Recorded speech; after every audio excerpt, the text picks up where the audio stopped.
him to a doctor. Welcome to Watch Mojo, and today we're counting down our picks for movie characters that have aged poorly due to the controversy surrounding the actor or production of the film. Well, you knew my history when you married me. Yeah, I know. My analyst warned me, but you were so beautiful, and I got another analyst.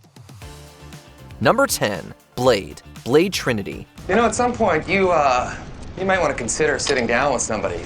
You know, have a little share time. This series didn't end on the highest of notes, did it? Unfortunately, some of that is due to Blade himself, which makes rewatching this film kind of difficult. By all accounts, Wesley Snipes was an enormous pain in the you-know-what. We were in Vancouver, and Wesley Snipes was going crazy, and he wouldn't come out of his trailer. Director David S. Goyer has called shooting the film the most painful thing he's ever been through, which is largely due to Snipes' behavior. According to numerous stories, Snipes wouldn't talk to the cast or crew, spent much of his time getting high, became violent with Goyer, and hurled a racist slur at Ryan Reynolds. Following the movie's release, Snipes sued both New Line Cinema and Goyer, and he was sued by the United Talent Agency. So, yeah, not a great time.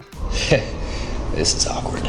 Number 9, Ed Rooney, Ferris Bueller's Day Off. If Ferris thinks that he can just coast through this month and still graduate, he is sorely mistaken. Ed Rooney is one of those great teen movie villains, the representative of authoritarianism and conformity that tries to stop the freewheeling protagonist. Unfortunately, his character was utterly ruined once we learned more about Jeffrey Jones, the man who portrayed him. And you insult me! What the hell is the matter with you anyway? In 2002, the actor was charged with some crimes involving an underage individual, which puts his character as a school official into a new and entirely disturbing light.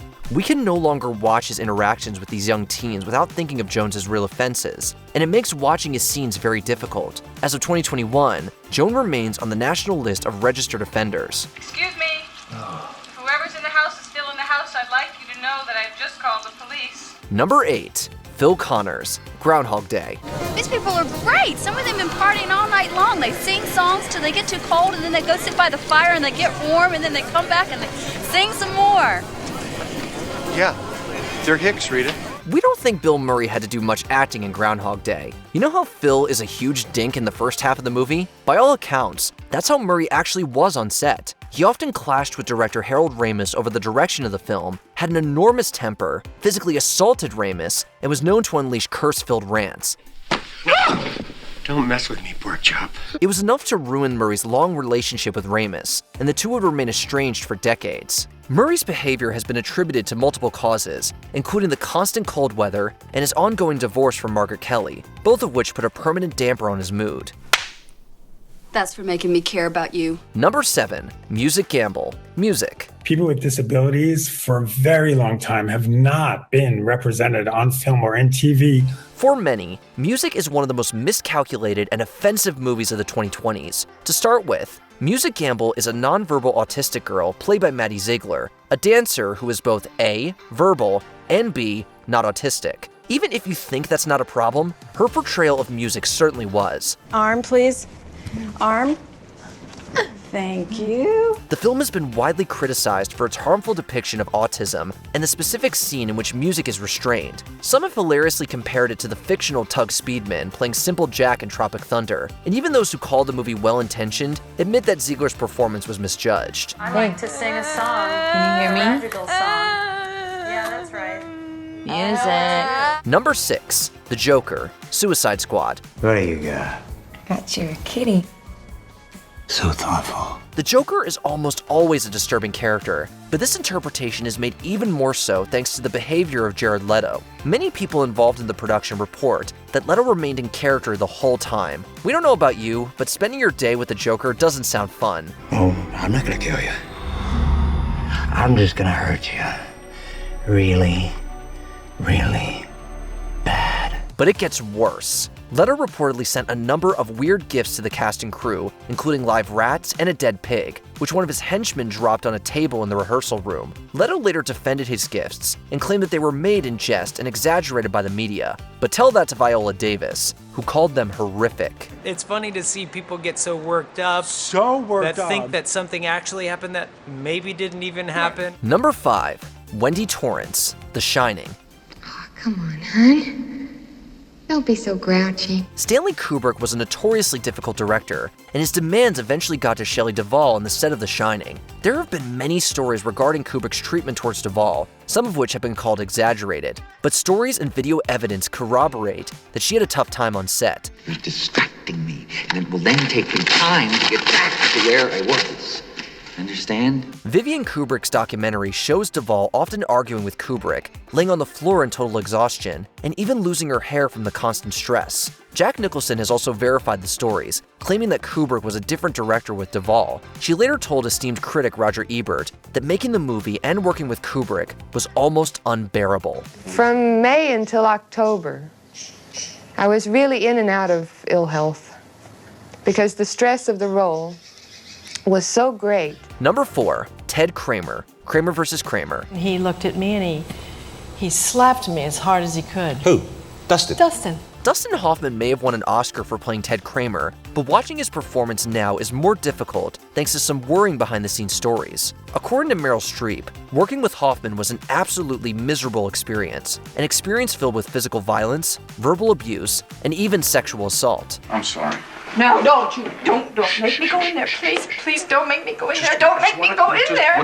According to Streep, Hoffman groped her breast during their very first meeting, but this story was later rescinded by one of her representatives. He also slapped her during a scene and taunted her with the recent death of her fiancé, John Cazale, who died of cancer just 1 year before the movie's release. He did it off screen and then. Nowadays, if he was doing that, someone would be filming it on a mobile phone nearby, you know. He'd be sued, baby. He'd be in the court. Number 3, Oliver. Call Me By Your Name. It means we can't talk about those kinds of things.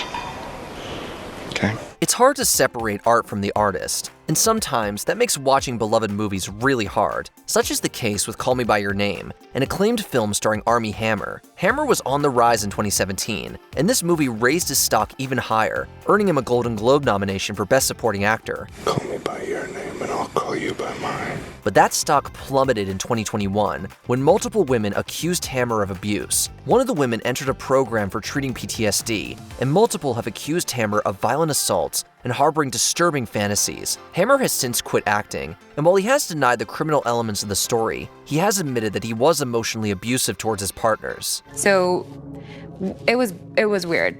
I remember being like, are we flirting or is this scary? Number 2, Isaac Davis, Manhattan. In the series, Dylan, now 35 years old, said she believes Alan was grooming her from early childhood. Really, we could have put any Woody Allen character on this list, but we're going with Isaac Davis due to some unfortunate comparisons to Alan's real life. Isaac is a 42-year-old comedy writer dating a 17-year-old named Tracy. It's a disturbing character beat, even though their problematic age difference is directly addressed in the story.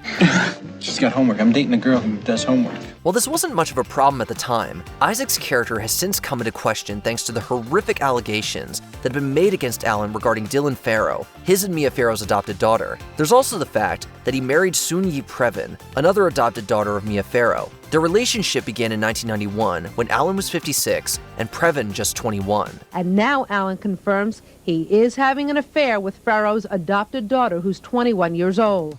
Before we continue, be sure to subscribe to our channel and ring the bell to get notified about our latest videos. You have the option to be notified for occasional videos or all of them. If you're on your phone, make sure you go into your settings and switch on notifications.